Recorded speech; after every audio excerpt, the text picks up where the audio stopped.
अस्सलाम वालेकुम। सरगोधा रंग को सब्सक्राइब करें और ताज़ा तरीन अपडेट के लिए बेल आइकन को दबाएं।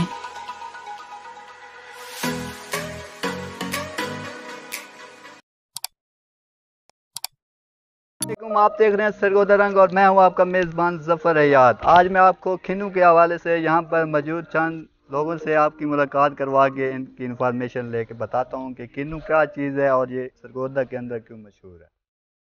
अस्सलाम वालेकुम। वालेकुम अस्सलाम। बाबूजी, आपका नाम? मोहम्मद नवाज।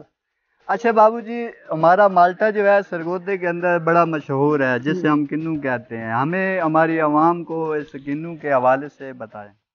मसला तो है जी, बड़ी मेहनत दी औखी है करके लियावनी। माल्टा हंजे नहीं अच्छा बनता, ਇਹਦਾ पहले खट्टी होंदी, उस उत्ते पेवंद करना पौंदा। वत पेवंद वड्डा हो रहा, वत अग्गा पौधा लाया, पौधा ला के ते वत वो 3 साल तो बाद फल लैंदा किन्नू। और बड़ी मेहनत करनी पौंदी, दी मुशक्कत करनी पौंदी। मैं बुढ़ा बनना लेकिन इसकी मैं बहुत मेहनत कर रहा, इसकी सोख कढ़ रहा, खाद दे रहा, आली माल दी दे रहा, तां माल्टा मोटा होंदा।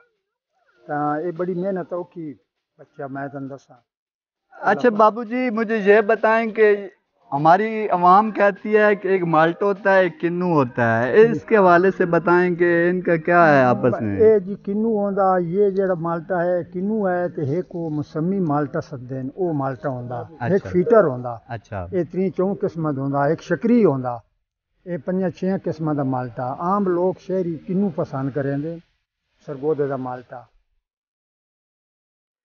जी नाज़रीन, आपने इंफॉर्मेशन ली यहाँ पर मौजूद किन्नू की माल्टे की। तो हमारे बुजुर्गों ने काफ़ी मेहनत करके इसको तैयार किया है और माशाल्लाह काफ़ी अच्छा निज़ाम है। तो अब हम आपसे लेते हैं इजाज़त। इंशाल्लाह मुलाकात होती है अगली वीडियो।